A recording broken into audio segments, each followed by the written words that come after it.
Welcome everybody to Tales from the Tackle Shop. We're on episode 18 at a very windy Rookery Waters. We're in Badger Lodge, and the wind has nearly taken the roof off, but we're okay. And we have a special guest, Bob. Thank you for joining us. You're welcome. Thanks for having me. Cool. We're going to introduce Bob and his role a bit later on. So have a quick chat with Alex because he's kind of like a long way away from me this week, which is probably pretty good because he's not very communicative. No. Need a coffee? I'm alright. I'll probably have a nosebleed for coffee. We just talked. I thought, looking at the match results on the Open yesterday, I thought you got mega chip shopped. No, I didn't even fish.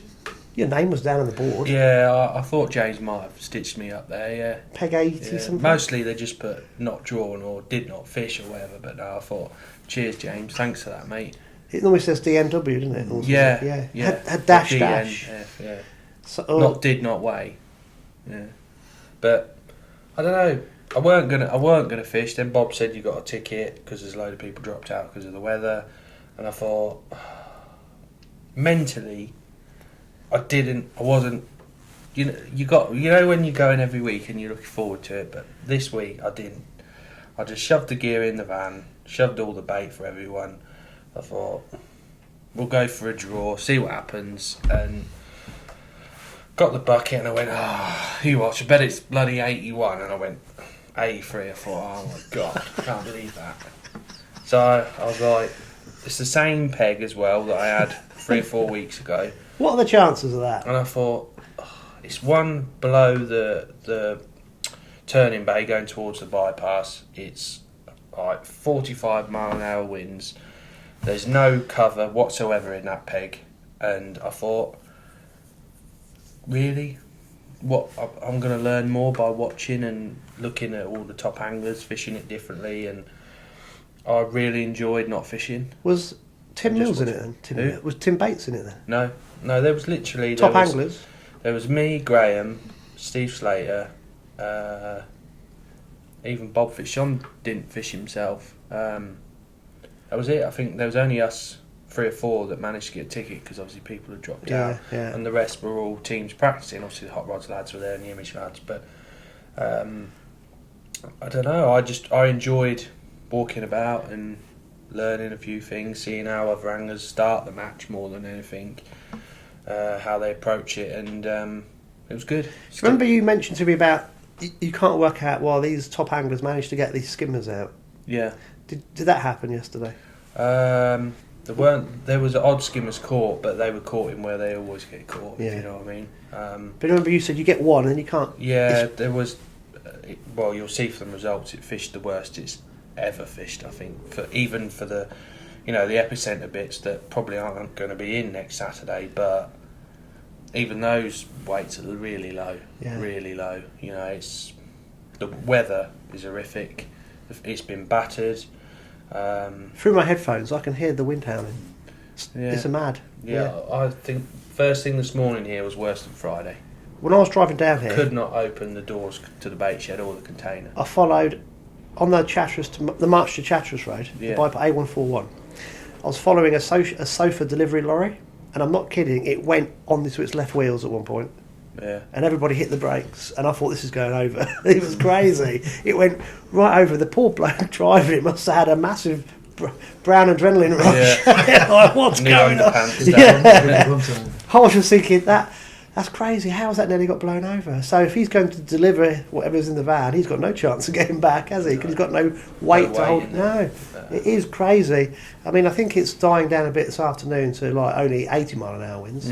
But it's crazy. I can't imagine trying to use a pole in this weather would be ridiculous. No, but it was amazing really. Just walking along, you'd have areas that were just unfishable with the wind, and areas where they were flat calm, and you could, like a birthday cake. It was mad really. But no, I didn't fish, and I enjoyed not fishing actually. Sometimes it's nice just to take the pressure off yourself and watch, isn't it? I mean, that was the other thing. What am I going to learn by fishing up there? Yeah. Nothing. I'm not going to gain anything apart from perhaps winning your section if you do mega. But don't know. What would people do? Were they all fishing close in? No, a lot of them could fish. Like, it got worse towards the end of the match, really. The last hour, well, a lot of people caught an odd fish to start off with, and then it, like, as if the fish run out. But the conditions got worse and worse as the day went on. But a lot of them just fish the same. It's March. You're only fishing sort of maximum 11 metres. Not very often you go past that. So it was manageable, you know, plenty of back shots on and heavier rigs and a few people fishing little flat floats. And not because it was flowing hard, it was just because of the wind. But what about weighing in at the end? Did they have to use stand ground jets, sledgehammer. 3 pound lump hammer? Um, Can you imagine? No, it was. No, I think it was alright. I remember watching Underneath the Clock, and in that last hour, I watched Dan Varney and Graham, and the wind was blowing down the river that way, but hitting the far bank, then hitting this bank, and the kits went that way, then this way, then that way, and just lifted straight up. It was like just coming from every angle. Yeah. Wednesday was really windy as well. Oh, yeah, because you had a match on a 20 foot, windy. didn't you? Yeah. So I don't know. It's just we asked for a bit of wind, didn't we? But not this much. I haven't been out at all this week. I just thought that's no chance. I'm not going to go piking in this weather because you can get out of the wind, you're okay, but you can't move. No. So there's no point. What about yourself, Bob? Have you been out recently? I've not long moved house, so I've not been fishing as much as I'd like. I've been out probably 3 or 4 times this year. Had a quick go on Henbrook in St Neots last Sunday. Probably had about 6 or 7 pound of bits out, so couldn't complain at that. Cool. So if you're doing a bit, it's just horrendous, isn't it? Alex, badges, stickers, how are they going? Yeah, I think Saturday's Wiltshire Club match, there was plenty of chip shop awards. I think the thing is, everyone's in the same boat unless you've got something to look forward to for the Winter League final, because you've got to put an effort in. Everyone's just like, we're fishing in general, whether you're on a commercial, whether you're fishing natural venues, whether you're fishing commercial venues for silvers. Everyone's just like ready for the season to end. It's a horrible feeling. Normally it's like, oh, I can't believe I've only got 2 weeks left. It's like, oh, thank God we've only got 2 weeks left. Well, I saw Tom Cole's posts. He was on the Decoy Saturday and here yesterday. Yeah. And I think Saturday he just packed up. Yeah. It was just horrendous. It is. Yeah. It's just, yeah. I don't know really. Time of year? Yeah, it's time of year, I think. Everyone's a bit meh. It's been a funny season all along, hasn't it, really? Yeah, it has, yeah. And we've had COVID's been another, can't blame COVID, but it has caused its own complications. Mm-hmm. Everyone's had to sort of be flexible within that. And I think probably we just, a short break would be a good thing, and then start again with some warmer weather. Definitely. Because I've been watching, I like watching the bass anglers on YouTube, and I like watching Scott Martin. I just like the way, tournament angler in America, the way they do the videos. I try and watch to try and see how they you mean what equipment they use for cheating so they can find the fish on it? Is that what you mean? Well, at least they actually give it a go. Well, yeah. Yeah. But I was thinking, they wouldn't in that peg though, would they? They'd just go straight past. When they have the tournaments when it's getting colder in the fall, I'm thinking they're wearing the clothes where we'd wear before it was too cold, and they're fishing in nice, bright, warm. I think that helps the weather. Everything's nice and warm. They're in t-shirts most of the time, shorts. Hence, can keep the enthusiasm going when they're tired, because you can see they're physically shattered. But because the climate's better, I think here we struggle with. It's not cold. It's not hot. It's just, isn't it? It's that dingy. We get a few months of dingy weather. I think it gets a bit oppressive at times. We just need to have a bit of a break and some warm sunshine, get some heat in the bones. I think that helps a little bit. Cool. Just want to add one thing. Can I thank everybody for the comments we've had? We've had loads of comments this week. Last week I asked people for comments about what they'd like Alex to show. So I was talking to Alex before we started recording, and because we've got Bob on as a guest this week, we're not going to do that section this week, because obviously we want to give Bob a lot of time. So next week we'll look at a few things that people have sent comments in. So thank you for those. Keep sending in your comments. Keep giving the thumbs up, because it does make a massive difference to the algorithm. And I was talking to Bob about this beforehand. The reach we're getting now with the podcast is very impressive, and it's down to viewer engagement. because we do it to actually highlight local people, initiatives, and the angling. And obviously, with you guys feeding in, it's a team effort. It gets spread further and further. So we're doing really well. So if everyone could just I know I keep harping on about it, but liking the podcast, subscribe to the channel, and throw in your comments as well, because if we get feedback, we know where we can pitch the podcast to. So if everyone keeps going with that, it'll be great. Right, Bob, should we dive in? Sure. Not into rook. Have you seen the waves out there? Don't fancy it today. It's like it's kind of smashing over the top of the platforms. But we won't dive into rook. We'll dive into Bob Bailey. Now, I first knew about you last year when Mick Andrews got in touch with us. So this is another good example of how angling clubs can contact us. So Mick contacted me because he's the chairman of St Ives. He is match secretary. Match secretary, sorry. And he then explained to me how St Ives work, and he mentioned yourself as an angling coach. And I said, we must get Bob on. And of course, a whole season later, we've got Bob on, because this is the way things transpire at times. This is not Bob's fault. It's mine and Alex's organisation is so minute detail. We do it like 10 minutes before we start. No, we don't. But it's just getting Bob on 5 minutes before we start. So yeah, it's taken a long while. So I do apologise, Bob, but we've got you here eventually. Now, this is probably one of the biggest reasons we do the podcast, is that we want to leave a legacy, and we want angling to expand as a sport. And the only way we can do that is by getting youngsters involved. Obviously, my ex-school teacher hat on. I used to do trips down here. Even took Alex. No, well, yeah, it was a day off for me. It weren't like, yeah. I got to tell you this, right? Oh, Alex, can I borrow some hooks? So much Johnny boy ain't got no hooks here. Yeah, just go away. I used to take the kids fishing, right? So when Alex was at school, so Alex would come and Dad Tim would help, which is brilliant. And then Alex's mate Jonathan Beavis would come, and Dad. Oh, I saw Dad at Kev. I saw Dad at Ridgens recently. Yeah, he would help. And then all the other kids would come who hadn't got a clue about fishing. They'd have like a spinning rod. We'd get a decoy somewhere, right? And they'd have like this float. And Alex and Jonathan would have a match. They'd be nagging me beforehand at school. So we're going to make this a match. Okay, well, you can, but the rest of them won't know what they're doing. So we get there, it have to be a match. So then, of course, they wanted money involved. It was like 50p's in and all this. No pressure. So like, poor old John Smith. All right, so yeah, but I ain't got any bait. Stuff like this. It was brilliant. But Alex would be there, keen as mustard, trying to thrash everybody, obviously, which he would. And the only person who he'd be trying to fish against was Jonathan. But it was brilliant fun. And but it's what you did. And there were so many kids that used to come fishing. It was good. Things changed within school, and the focus changed away from being allowed to do things like this. It was very difficult to do things. I mean, cricket's a great example in school. Cricket doesn't get taught anymore, really, because it takes boring. takes so long to have a game after school. It gets discarded now, which is crazy. We need to. PE teachers need to be teaching cricket, rugby, and all. And these sports, that even though they're on the curriculum, they're getting less and less time because schools are just focusing on exams. Can you still do contact rugby? Can you still tackle? Yeah. It hasn't gone that mad yet. But the pressure on the teachers is the exam results. So a lot of schools focus on that. Therefore, taking kids out of lessons to do a sports fixture is frowned upon because they should be in their maths, getting their C.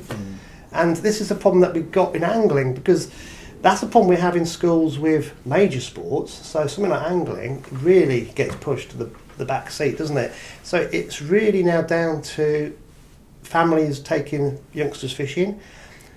Modern society, we've got a lot of broken families. So that doesn't happen. And really now the onus is on angling clubs, isn't it? And it's volunteers like yourself that had to have stepped up and get into this. So what made you get into it in the first place, Bob? Somebody asked me to help, basically. So I'd been helping out I saw there was a Let's Fish event, which is the Canal and River Trust sort of coaching scheme. And I've sort of always been wanting just to sort of try and help other people get into fishing. I just want other people to enjoy it as much as I do. And in sort of 20 years, I don't want it to just be Alex thrashing me on the bank and every week. So I saw they got this Let's Fish event, and they were asking for volunteers. So I sort of put my hand up and said, I'll come and help out. I've got a couple of hours on a Saturday. I can come and help. Didn't realise you'd be needed all day, but either way. Yeah. Once you're there, you're stuck. Exactly. Yeah. But it was great. Committed. Yeah. Once you're committed, you're committed. That's it. And it was a really nice bunch. They'd done it before, so they'd learned a bit from the last year's session that they'd run. And what they'd done was they'd had, I think it was 6 pegs, 6 platforms, and they had kids booked in. They had a quite nicely organised tent with everything in, and then they would just sit the coaches on the box. Alison would funnel everybody down, and you'd try and catch them a few fish, done. And it was actually really straightforward. And just seeing the the kids catching the fish was magic, and the parents were just glad that they weren't sat watching the telly. Yeah. And so a couple of months later, I got an email from I think it was from the Angling Trust saying, would you like to do a coaching course? And I thought, I had no idea there was a coaching course. And of course it was just as we were going into lockdown, and I thought, well, that's kibosh that. And I said, actually, we're going to do remote ones. And I thought, I don't even have to go anywhere. I can just do it at home. I'm furloughed. I've literally got nothing better to do. So I sort of dialed into this coaching course, and it was interesting because it was, and we were talking about this before, it wasn't about fishing necessarily.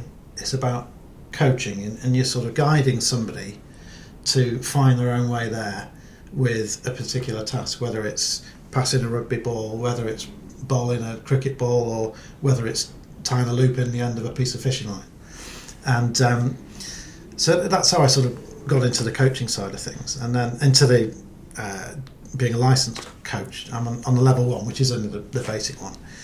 And then it must have been in lockdown, once we were allowed, that first period when we were allowed out fishing and we were allowed matches, and somebody approached me on the bank and said, little Johnny would like to learn to fish. And I thought, well, I'll take him fishing, why not?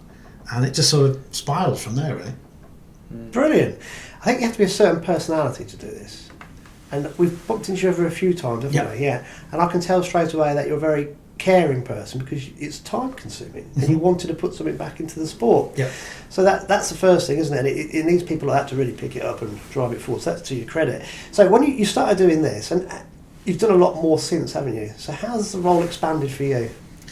It's gone in a couple of different directions, really. So I've continued to do a bit of one-to-one coaching, but and it's been more where I want to take things is with doing organised events. A bit like you do down here, Alex, with you have all the kids down. We in St Ives, where I'm a member there, we organised, with the help of the Angling Trust, a Get Fishing event.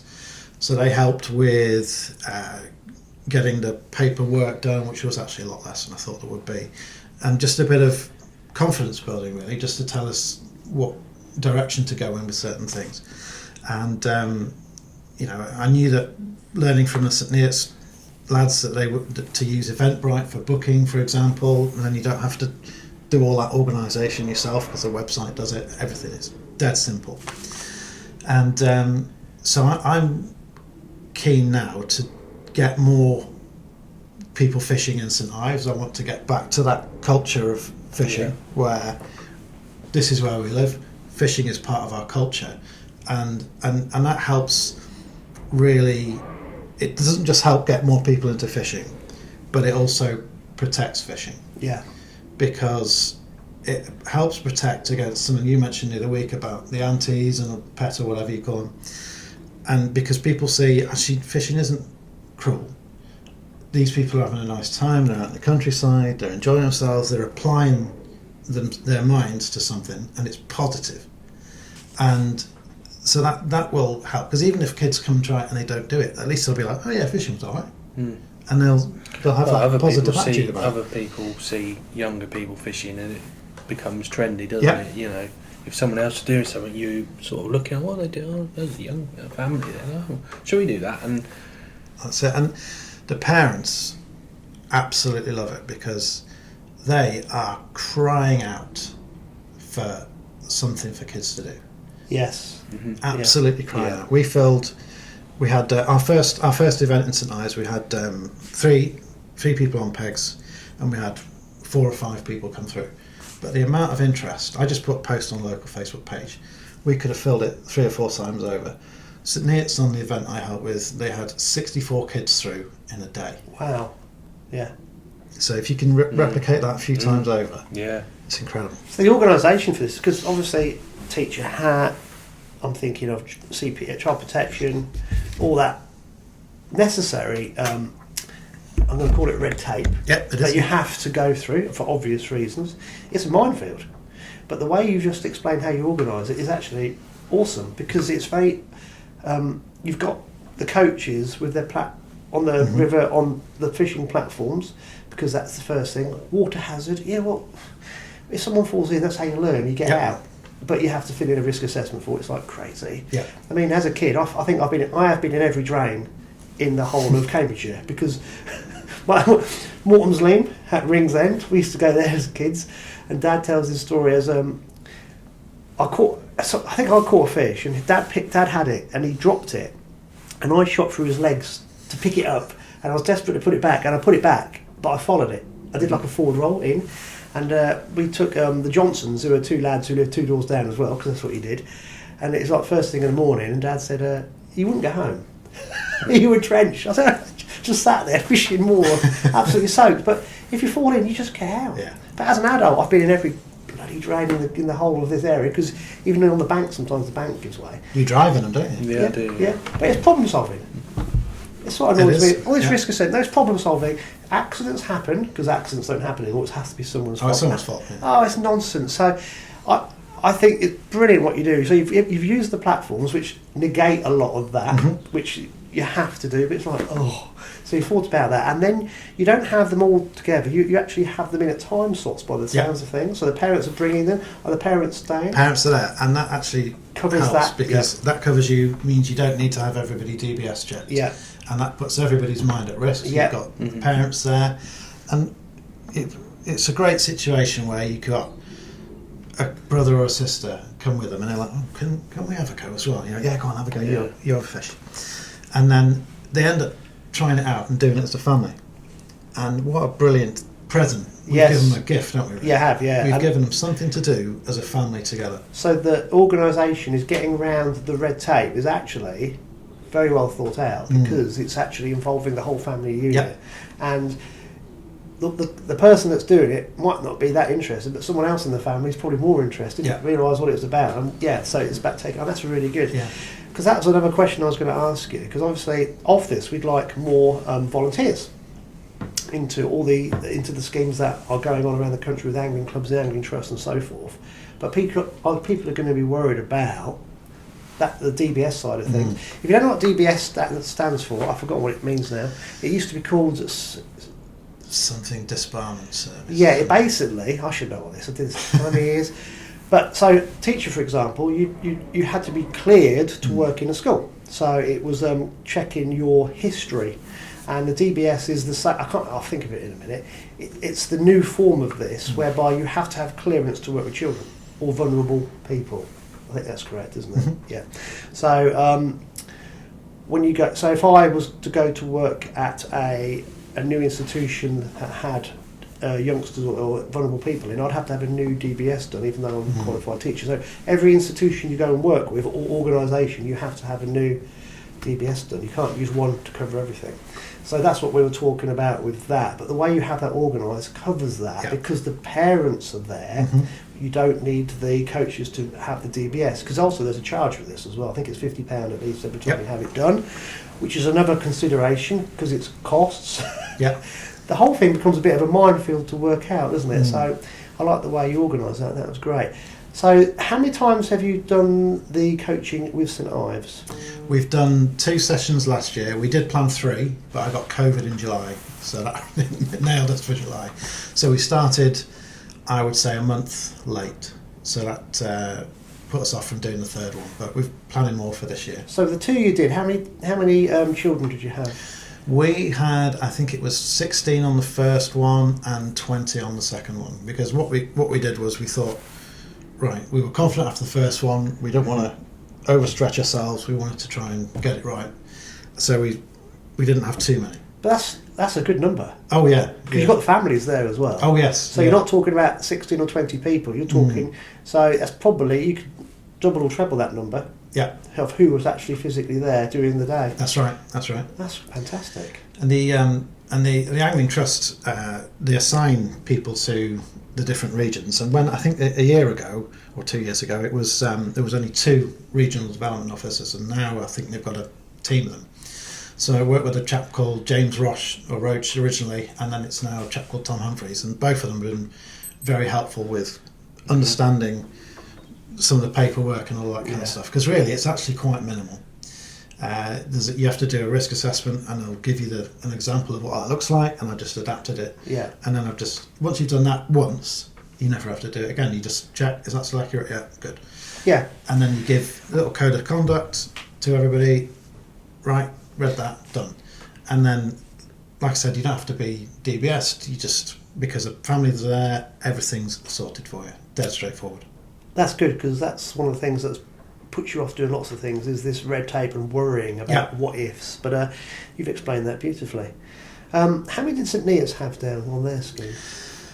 I don't know exactly how many it was. They've got they're a lot further ahead than us with coaches. I think they've got 4 or 5 people who've done the coaching courses. Have they really? Yeah, but technically you don't have to do it, because the way Get Fishing works from the Angling Trust, you just need someone to organise it with some help from the regional development officer, and you're away. Yeah. So the coaching can be totally separate to that. Yeah. Because all we really want to do is get people interested in fishing and get them learning. Yeah. That's fantastic what you're doing. So, how many guys are coaches at St Ives? Is it just you at the minute? Officially, that's done the course, it's just me, but we've had 5 or 6 people put their hands up to say, yeah, I want to help. I want to come and be one of the volunteers. It's showing the kids how to do it.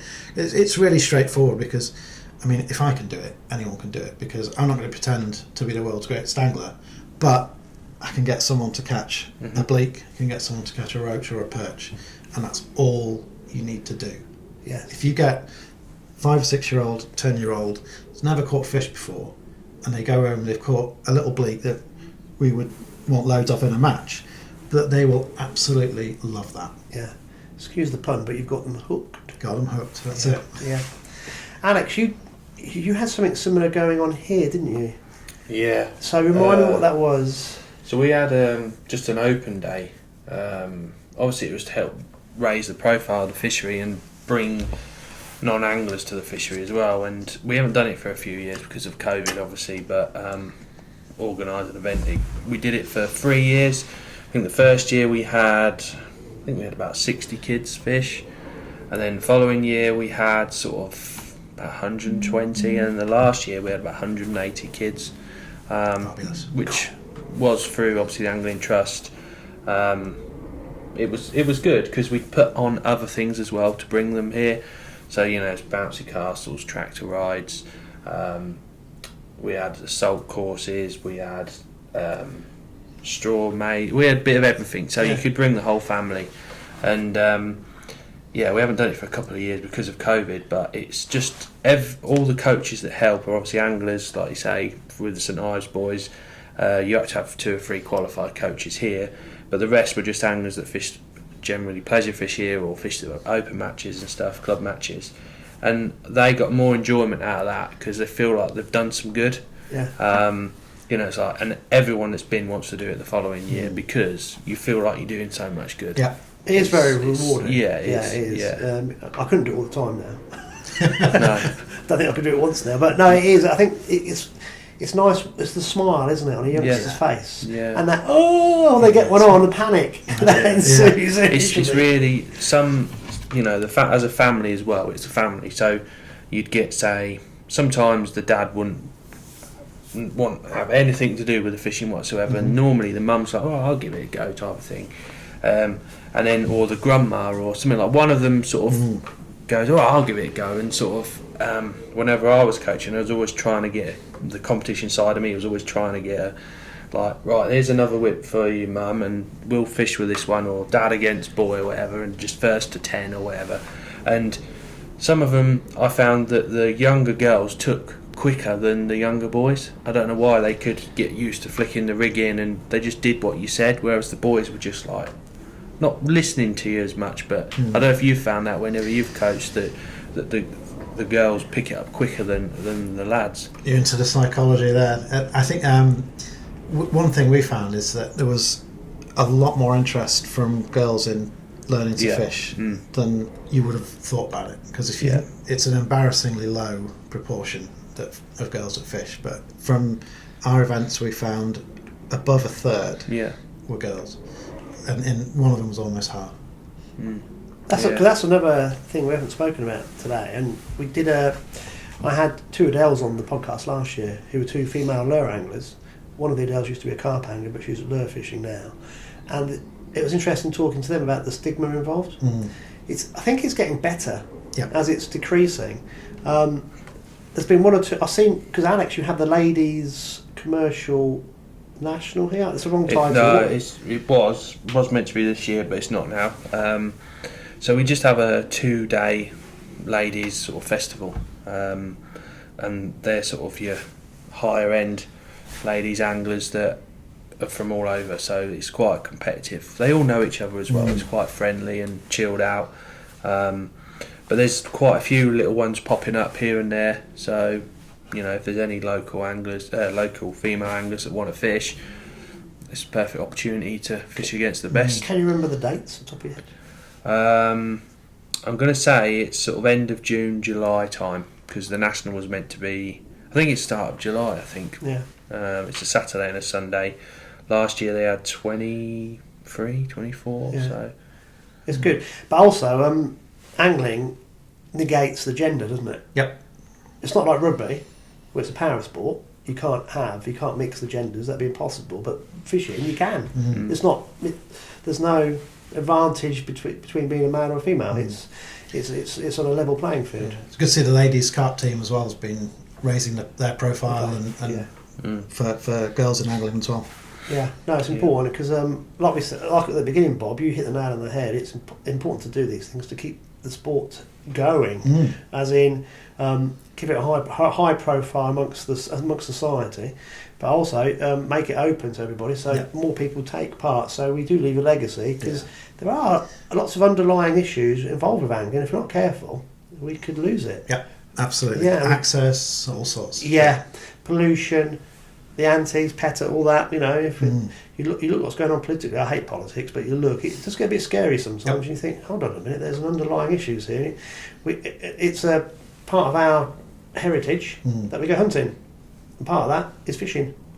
And obviously we do it in a way that's aware of our stocking. We put fish back, we don't eat it, and we treasure what we've got, and that is part of our heritage. And I think it's linking all this in, isn't it? It's very important. Cool. What are your plans next with St Ives and your coaching? So we're just in the process of putting some dates in place for over the summer once the new season kicks in, getting some the next round of volunteers involved. We want to put some more pegs in, some more platforms in, so that we've got a bit wider so we can fit more comfortably sat next to somebody. But all that, it's really icing on the cake, smaller things, rather than just the fact that you can organise a get fishing event with help from an angling trust, or even the Canal and River Trust as well. They've got a great scheme as well that's also a gradual introduction to angling, that takes you from catching the first fish to now I know how to go and set a whip up or a rod up on my own, and I don't need to be there with a coach anymore. Just on the Canal Trust, because I know we're going to try and get a guy called John Ellis on, aren't we? Do you remember? Yeah. So we need to make contact with him, because you know John, don't you? I've met him. Yeah, because this is where I get confused. I'm sure people watching this will get confused, because the Angling Trust have a coaching scheme, and the Canal and River Trust have a coaching scheme as well. Is there some dovetailing between you? That I do not know, but they're both very similar. I know there's no sort of competitive. It's just two schemes running parallel. Just two schemes running parallel. They are both from what I can tell, I've heard John speak before. He doesn't mind which people do because he just wants people to go fishing. And both of the schemes, I think they're basically they're trying to solve that problem of when you do a introduction session with somebody, what's the next step? How do you go from yes, I've caught fish and I've watched somebody unhook it to how do I then take somebody to be able to successfully put a hook length on, time a rig to the end of the whip, how do I get it in the water, how do I use a disgorger? I mean, that is a really important skill. Yes. So that's really the aim of the gradual introduction of both of the schemes. Yeah. It's collaboration's the answer to all this, isn't it? Yeah, there's no one is better than the other, just help everybody out. That's cool. Okay, so are you looking to progress your career is the wrong word, but you know what I mean, within the coaching, or I'd like to do the level 2 at some point, and that means I'm sort of more officially allowed to go and coach somebody. But as long as there's a family there, then I think it's fine to get stuck in. Cool. So cool. And you're obviously are you looking to actively get more level 1 coaches into the St Ives Angling? That would be great to get more of the guys in. We've got a small number of people that really enjoyed it last time, and I think it was a surprise to some of them. And they thought, yeah, I'll come and help out. And then at the end of the day, everybody was like, that was brilliant. Like you said, Alex, I'm absolutely shattered, but it was great. Because it is tiring. Yeah, it's mentally tiring, isn't it? Because you're aware of what's going on around you. Yeah. I mean, hooks flying with the cast. It's things like that, isn't it? It's you're just aware of all the hazards, everything that's going on, and then you're finishing off with that child, and you've got the next one ready. Yeah. And it's like... That's a good point. Actually, that touches on the sort of organisation piece of it, because my wife was volunteered / kindly offered to help. She was manning the tent, and she was sort of receiving people and saying, right, you go to Ian, you go to Mick, you go to Bob, and so on. So that was kind of taken care of. So on the day, if you've got somebody sending people in a different direction, all you need to do is say, right, you sit there, try not to fall in the water, that's the dangerous bit. This is a whip, and just talk through the absolute basics of it, because what we don't want to do is turn up and say, right, this is the connoisseur from Daiwa, and then this is, we're putting on 0.2 on brand. We've put in a 0.2 float on, and we're going to use styles instead of shot. Doesn't matter. Yeah. All they need to know is float, watch that, hook, maggot. That's it. Yeah. Fish, all of the other catch. Stuff at the beginning really doesn't matter. Yeah. It's brilliant. I love the way you organise it. It's really, really good. I had a million questions. I've had a complete brain fart. What was I just about to ask you? Something I thought it'll come back to me in a minute. Are you okay? Me putting some contact details for you in the description. So, people, if you want to help out at St Ives, get in touch with Bob. This is my next question to you. If people just want information and not part of St Ives, are you okay? Then absolutely. Yeah. It's Bob at St Ives Angling Society.co.uk. Cool. So Bob will help out regardless of where you're coming from, to give you some more information. So contact with Bob. I'll put some details in the description for contacting him as well, so that'd be great. Funding. Yeah. Go on. We've got the Angling Trust at the minute are doing a application process where they've got some funding from the Environment Agency, and what you need to do is, if you want to do this, to maybe try some coaching, you don't have to get funding for it, but it's helpful. If you want to apply for some funding from the Environment Agency via the Angling Trust, the application closes on, I think it's the 18th of March. So this is for angling clubs who are coaching youngsters. There's a funding stream to get into coaching. There's a funding stream available. So all you need to do is fill out the form, have a think about what you want. And so, for example, what we did was, I just thought, well, we're going to need some whips, some rigs, some boxes, some bait, and that's about it. You're a mind reader, because there's a bird of prey landed on that fence a minute ago, and I was sat there thinking, how's it not blown away? And that's what threw me. And I then get very easily distracted. What I was going to ask you is exactly that, because sometimes Alex gets people coming to the shop with old gear. Yeah. And they say to him, do you know anybody who wants this? Also, if you're running these coaching schemes, it's going to solely rely on the anglers using their own gear, which the children will use, and obviously it gets used. Mm-hmm. So, I suppose I'm going to ask people on here lots of questions, and yourself. Would you want people to give you old gear?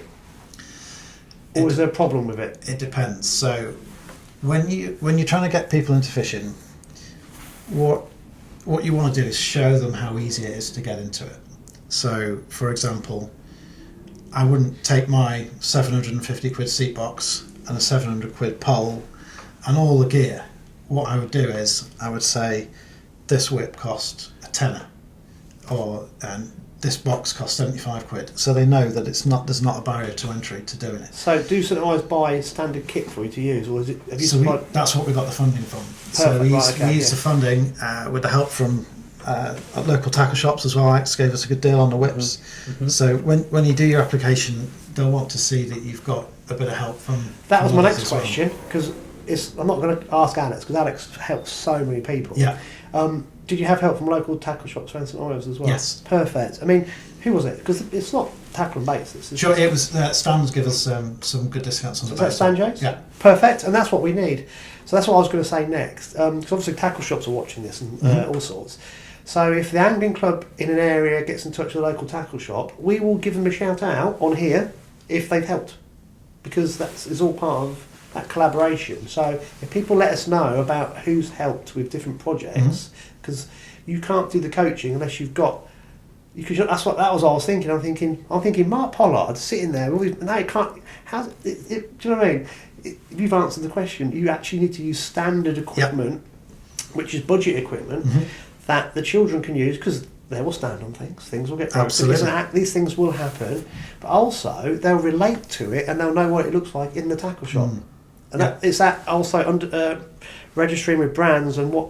Oh, I use that. That works. That's what I want. So the £10 pole whip is really important because that makes it affordable. Because the parents will then ask you, well, "How much is this going to cost me?" Yeah, exactly. Yeah. And then you go, "Well, actually, this is the budget range." And then really, and for 50 quid you can get da da da da da. Yeah. Because Alex, we were talking about this last year about setting up kits, weren't we, for different types of fishing? And Alex was trying to source the best, cheapest. Because no point giving someone a reel that falls to bits after the first use, but he's trying to get something that's affordable but worth having as a kit so it lasts.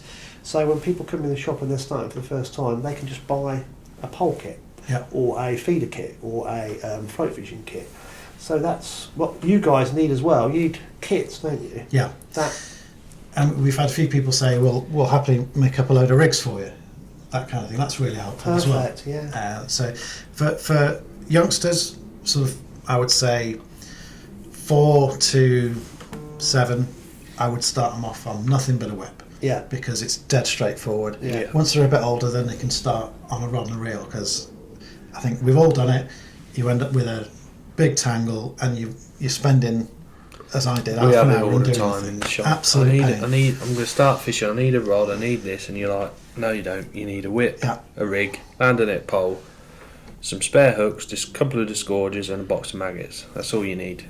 We had one family turn up at the God Manchester fishing competition last year rather, and they turned up with all the stuff in a bag, with everyone else was setting up, and they got the rod and the reel, and it wasn't set up or anything. So I was like, oh crikey, they are going to be totally lost. So I've never spooled up a reel quicker than that. But I managed to get them set. Oh, they had no line on the reel? No line on the reel. It was just literally open the box, put it all on. But John Pope was helping out at that event as well.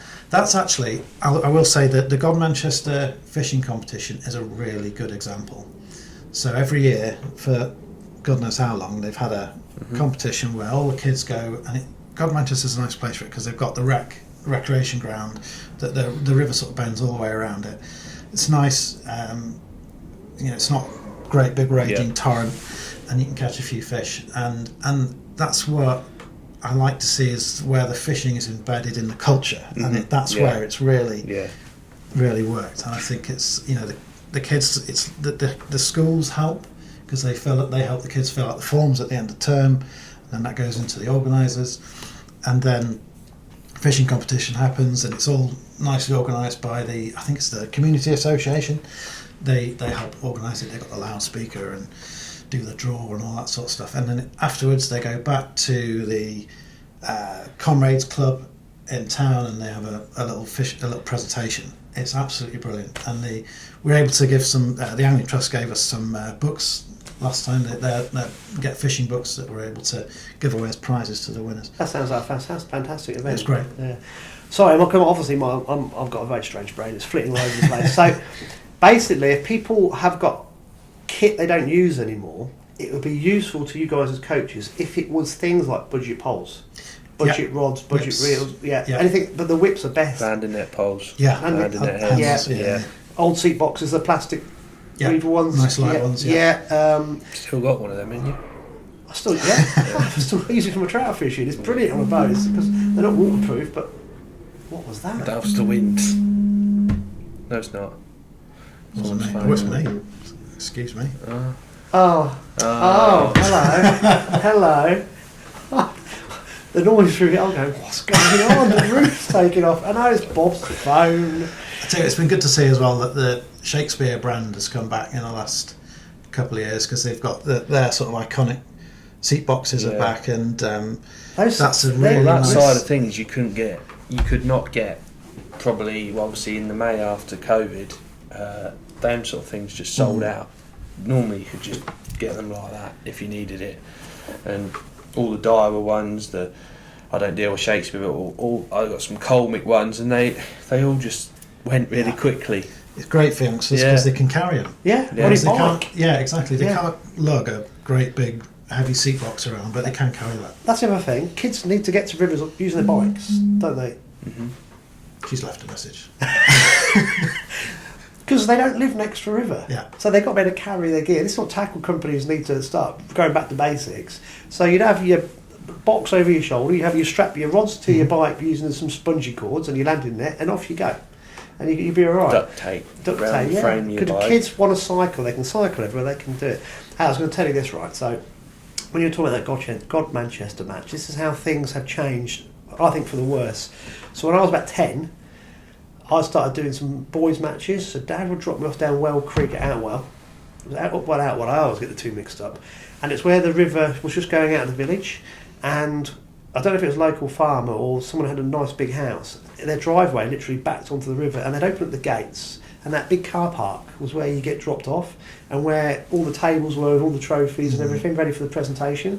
So there's about 30 or 40 kids. You just get dropped off. It's in the evening, straight from school, with your kit. So I was 10. Dad dropped me off. Had no idea. Oh, you got peg number. What's that mean? Peg. Got a peg, yeah. That's where you're fishing. Okay. So you walk down, and then you know some of the lads from school, and then one or two are bored because they're not catching, so they come and sit next to you, have a chat, and that's how you make friends. Yeah. So first ever match I entered. Dad comes. It's getting dark. Right, so I'm sat there in the entrance to this thing. Everyone's gone with this trophy. Dad's come back. What? Whose that? I said, it's mine. I said, I flew to Tench, but there was no problem. It was like, that's what you did. You just did it. There were some men helping who were parts of the different angling clubs come and help. No one stayed. That was getting picked up.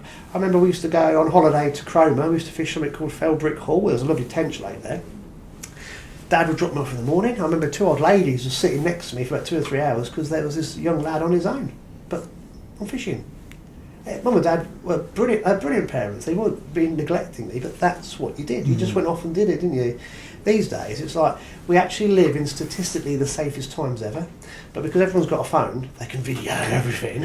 And but actually we live in the safest times ever. But for some unknown reason, parents are scared stiff of kids going down the park and playing, and it's beyond me.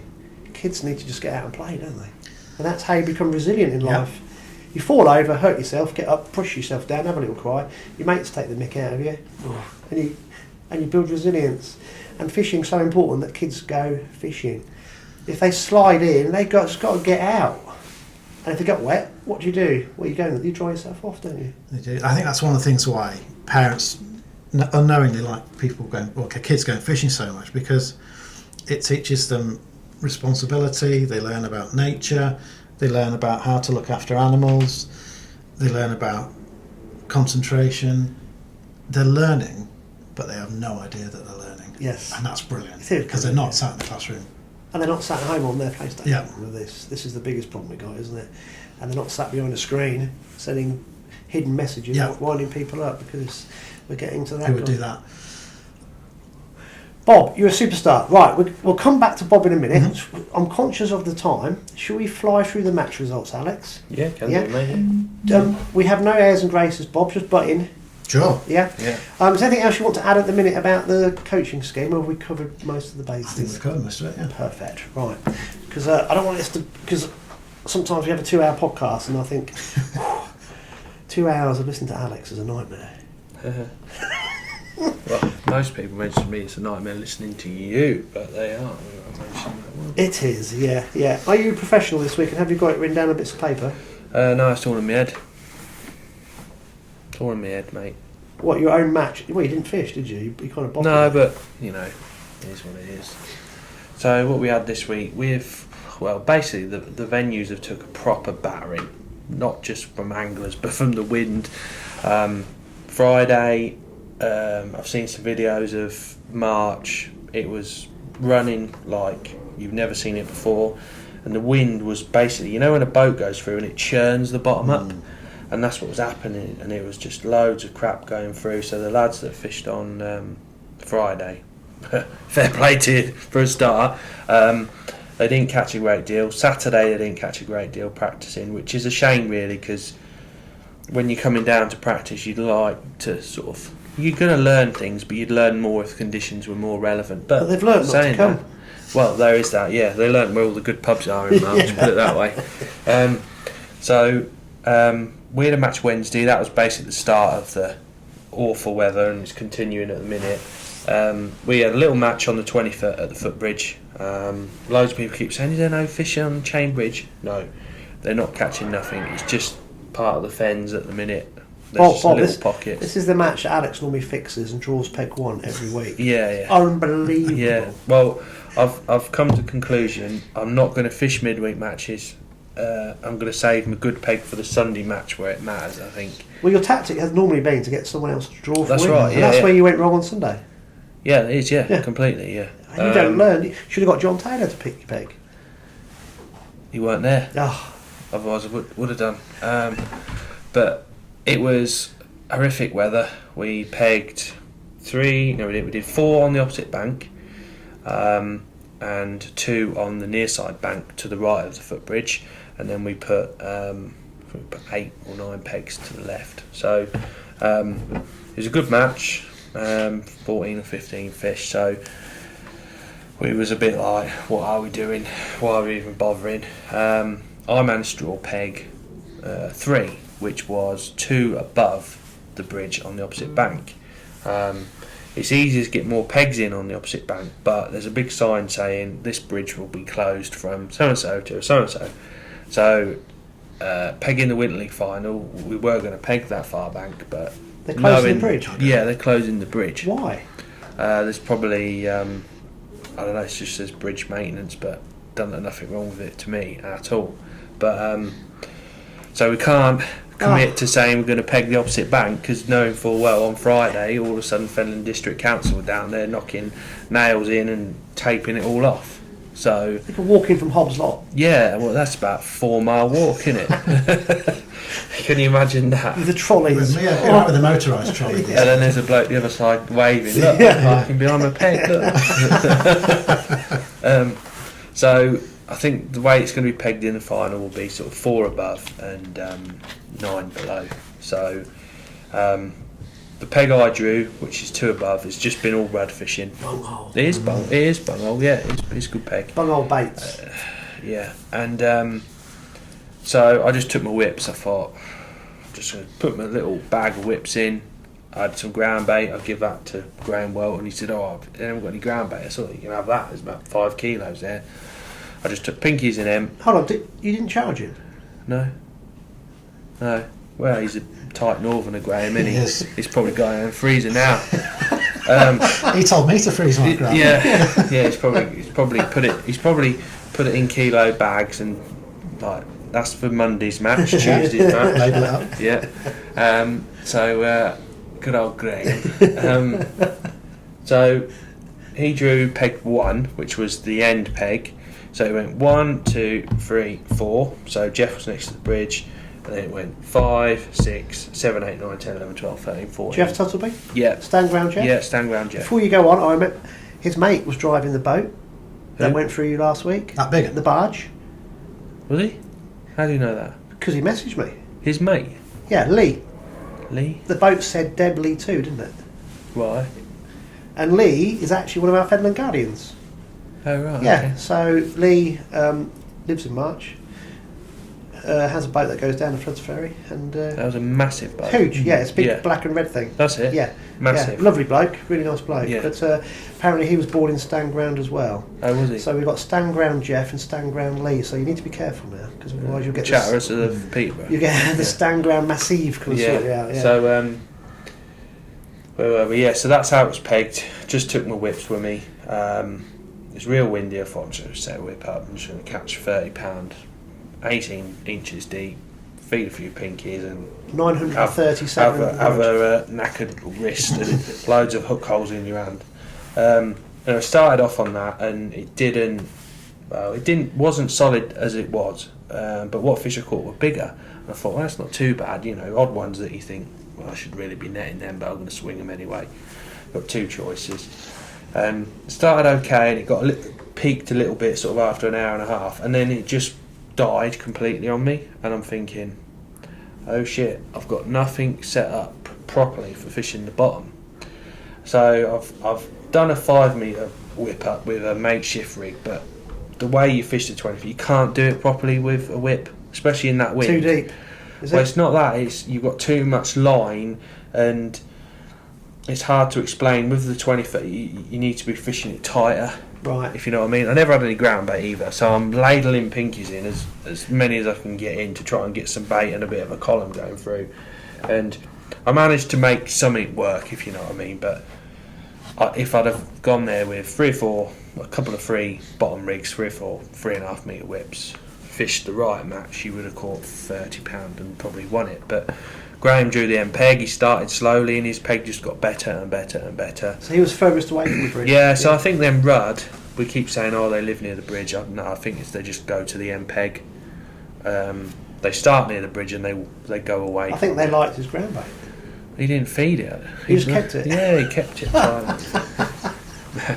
Put it back in the freezer. So Graham's a bit of a whiz on there, and he actually won the March Open on Sunday as well. So he's fishing really well at the minute, and he's had some cracking weights on there on the 20. I think he's had like a £45, and he's got it sussed. He makes his own little wagglers, the G wags. Yeah, That's he does. Graham. He's a nice bloke. Yeah, He he's a is, top yeah. lad. Very, Yeah. very helpful. Yeah. So Graham won it with £28. Tom Beer Moretti was where you'd normally catch the roach, in the sort of hump and the deep pegs. He had 23, a big 23. I had 22 something. John Taylor 118. He had 22 dead. He was next to the bridge, the other side. How many fish did he have? 600 and some odd, I Did think he had. Yeah. But it was just tough going, but there's loads of fish there. Loads of Did fish. you have to use Stand Ground Jeff's £3 lump hammer to put at the bottom of the weigh net? Or No, we needed it. He didn't have it with him. But we needed it, I tell you. We had the old tripod up there, and one stage it was like, what are we doing? Just like all huddled round. I bet all the cars going past for, what are these idiots doing? I saw some posts on Look, like happy, clappy friends all huddled round like this. saw some posts on Facebook, and I thought, they've had a match. They're Yeah. mad. No. You got to get your fix, didn't you? That's good. It's you can't. If we used the weather as an excuse, you'd have done what I did last week, not go at all. Well, And that's I'll- because you're a school teacher, isn't it? But, I just feel really like I've wimped out. Like, there's a couple of days it should have got out. I can't talk. I didn't fish Sunday, so I don't know what I'm saying. No, that's good. That is good, and that is what you've got to have matches on areas that are going, because the rest of the fishing's been so ropey, isn't it? Yeah. Are there Yeah. any St Ives matches at the minute? Not at the minute. I think we'll probably have a couple more for the end of the season. Hopefully get some bream out. Are you using what do they call it, the side part of the main river? Yeah, so in St Ives you've got the main river coming through, and then you've got a couple of areas that come off. So you've got the waits, where apparently boats used to wait, that's why they apparently call it that. And then you've also got the Chub stream. And the Chub stream's been fishing pretty well. People have been catching some 3-4 pound chub on bread and bunches of maggots. St Ives has got some nice water, isn't it? There's places you can fish all year round. Yeah. Around here. Yeah, it's nice. Cool. Right, Alex, shall we go on to the local results first and then go on Shall I to... do the March Open? I was going to save it till last. Can do. There's the Bennett Open match as well, so there's quite a bit to cover there. But yeah, do the local ones if you like. The reason I was being sneaky, thinking that all the guys who want to know the Winter League for the Winter League will continue listening right to the end, because we're going to keep them. We're not going to let them have exactly. Yes. Not going to give them what they want too early. Yeah, I've only got one set of results from Derek, because obviously I don't know if they had a match yesterday, but I have nothing sent through. So this was for the river steeping on last Wednesday. Now, have you been doing your homework, Bob? I was going to say I haven't got the Ramsey results, but he's just put them up while we've been doing this, so that's quite handy. We were talking last week that the Wednesdays before results for several angling clubs were massively higher than the Sundays on the same venue. So we were talking about these guys at Boston, and we were talking about the Ramsey St Mary guys. Yeah. And it's amazing how the same venue can suffer because of the weather. Well, it seems to be. And again, Wednesday was horrific, wasn't it? So these guys, the previous Wednesday, there was like nearly £20 on it, and there was lots of double figure weights. You mean Breadhead Easter won it, didn't he? Yeah. But this week it was I must say, he doesn't just fish bread and M, because he did private message. He said, bread and M ped, I do fish other bait. What was it? A bit of head of worm? Yeah, he fishes tears. Does it? Yeah. It's amazing that Alex knows everybody. He's got nicknames for absolutely everybody. Yeah.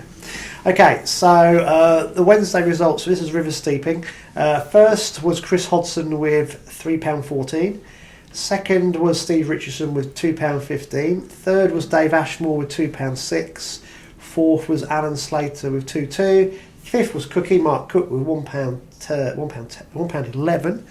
And sixth was Alex Rawlings with 11 ounces. So those weights are way down on what they were the Wednesday before, but it's the same day that Alex was talking about on the 20-foot when it was horrendous. Reading into that, I mean, the bigger weights that they were catching before were perch, and I know this time of year that the perch do a bit of a spawning, don't they? They're one of the earliest to spawn, and Sunday's match at March, there's been quite a few perch, and they seem to have disappeared slightly as well. So maybe it's just a common thing across the country that maybe them perch are looking to spawn, which... A bit early.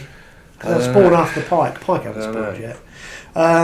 Derek was saying the river was out of sorts today, with a few fish at either end and only 7 ounces winning the middle section. So, yeah. Who knows? And that's the beautiful thing about fishing. We never know. Okay, so that's the Boston Massive. I don't have one for Sunday. Whether they didn't have a match yesterday because of the weather, probably not on yet. It might have been cancelled, but so the Ramsey boys obviously back to the usual. Ramsey St Mary's pegs 1 to 7 or 8, depending on how many turn up. So from peg 1 was Colgate Keith, £9.2. Then second was Dave Steele's £8.12. So that's brother of Benjamin. Well, there's 2 Dave Steeles. There's old Dave Steeles and then there's young Dave Steeles. So I'm not sure which one that will be. Benjamin didn't fish, so I'm going to say that was old Dave Steeles. No, I'm going to say young Dave Steeles. Solid. And then third was Andy Wilding, £6 4.5. Old Andy Wilding. And then on Sunday they were back down there again. Matt Plant won it with £11.7. Runner up was Steve Baker, which is I used to fish against him when my first ever junior matches on Morton's Leam. He was always in the older age group, and he come back to fishing through COVID, I think, and he started back on the river on the drains, and he's had a second and a fourth now. So I think he's really enjoying that. He's done a bit here as well, so well done. We used to call him Mar Baker, I don't know why, but That's his nickname, Mar Baker. And third was Colgate Keith with £6.6. So not brilliant weights at all, really, from those guys. And then obviously Saturday was the Stand Ground Whittlesea Saturday series. Oh yeah, it? yeah. So Stand Ground Whittlesea. So yeah, there was some superstars in it this week. We had Matt Page put in an appearance. Did he wear a sticker on his head? I've never heard of him, mate, but there you are. And then Rob Hewison. There's some right names fishing this week because it's a nice little match. The winner was John Taylor. Drew the wrong end, apparently. That's what he put on Friday, but he had £3.8, and the rest of them I don't think weighed £2 between them. Oh. And it was awful on Saturday, the weather, wasn't it? That rain, that's freezing, absolutely freezing. Yeah. So runner-up was Andy Lawrence, who's had a good season. Mm-hmm. Third was Mark Barron with 6 ounces, and fourth was Dave Steels. I think that's old Dave Steels, with 4 ounces. He had 12 fish. So there was 1, 2, 3, 4, 5, 6, 7 or 8 early baths. So, and who won the chip shop? Oh, quite a few of them. So, yeah, I don't know. I'm not sure where Jeff's going to take them this Saturday, but I'll tell you what, it's just good effort to get down there, isn't it? 'Cause I forgot about the rain Saturday. It was horrendous, wasn't it? Yeah. Yeah, it's not ideal. And then obviously we've got the March Open. Hold on, Deeping St James. Have you got Deeping, have you? No, the match was cancelled, but they've rescheduled it for the 27th, so we'll keep an eye out for that. Okay, that's a new angling club to us. And before you do that, I've remembered what DBS stands for. Disclosure and Barring Services. That's it. That's the one. I'll get there eventually. Yeah. Well done. No, yeah. Just go and edit that back in at the beginning.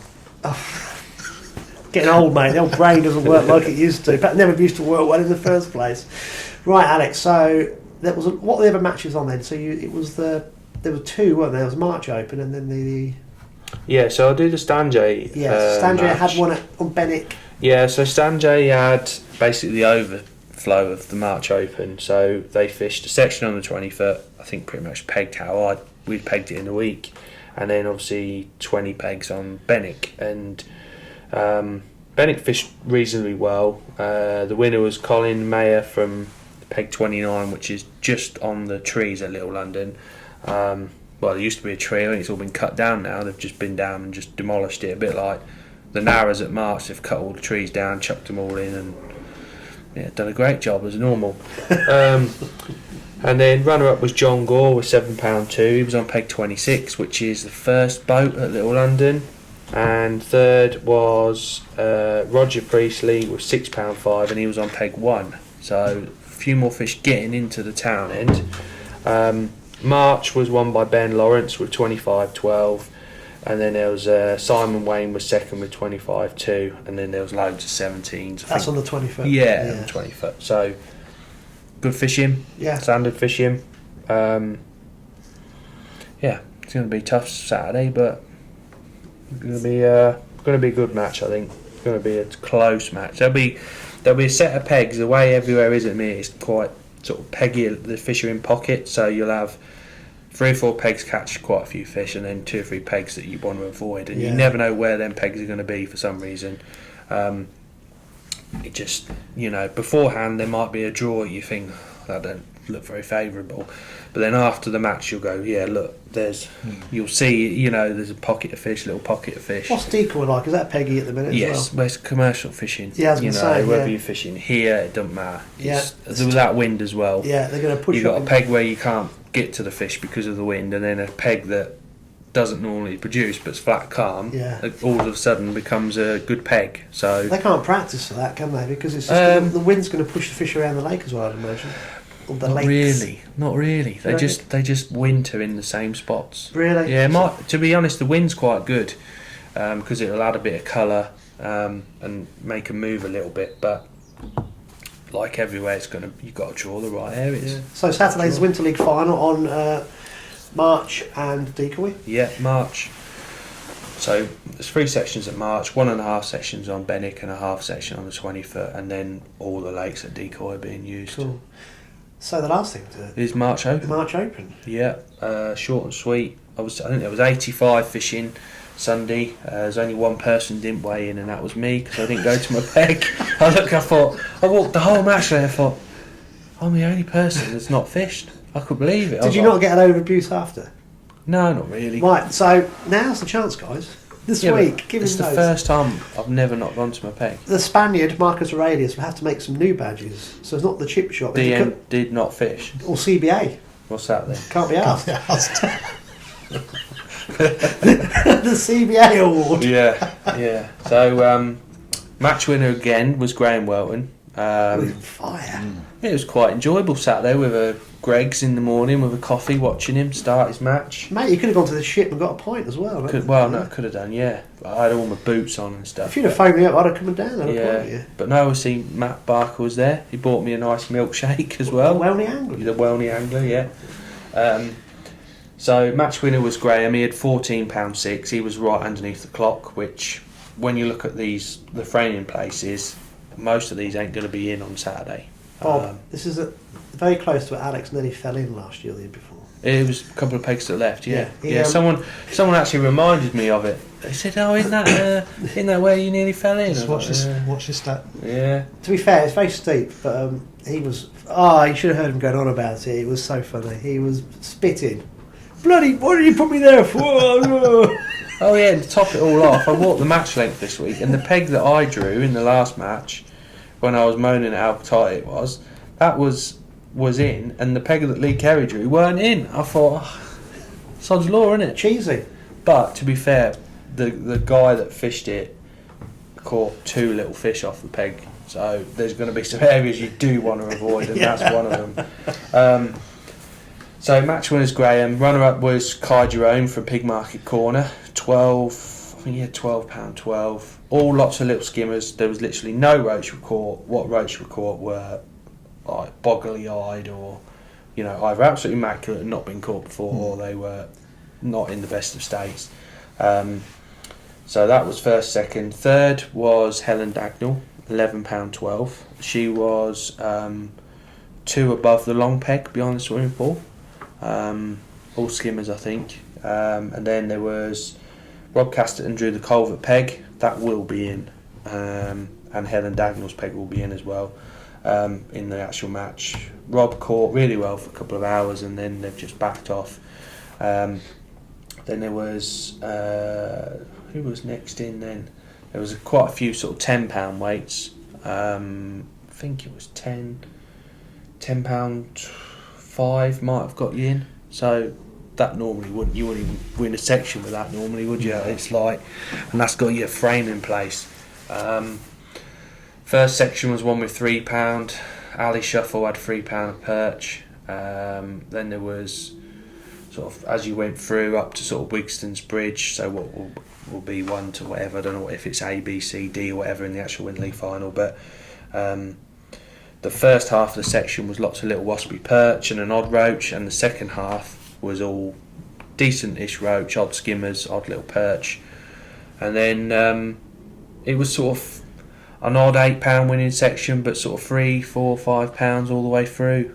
And the bit where I drew actually didn't fish as bad as before. There was a £6 in the front. £6 on the end. That was the end peg in the turning bay. £6.12. So I don't know. Who knows? It's going to be a really different final. Everyone's used to buying loads of bait and ground bait and sort of enthusiastic about drawing anywhere, but now it's going to be get your head down and it's going to be really tight. Yeah, we've always got to be optimistic in fishing. Do you think this bit of extra water that's coming through might help improve things? No, I honestly don't. I think it's gone out, has done the last 3 or 4 years, but it's gone earlier than normal. If that makes sense. So the fish there's not as many fish there. So what fish are there have been caught quite a few times. They're harder to catch.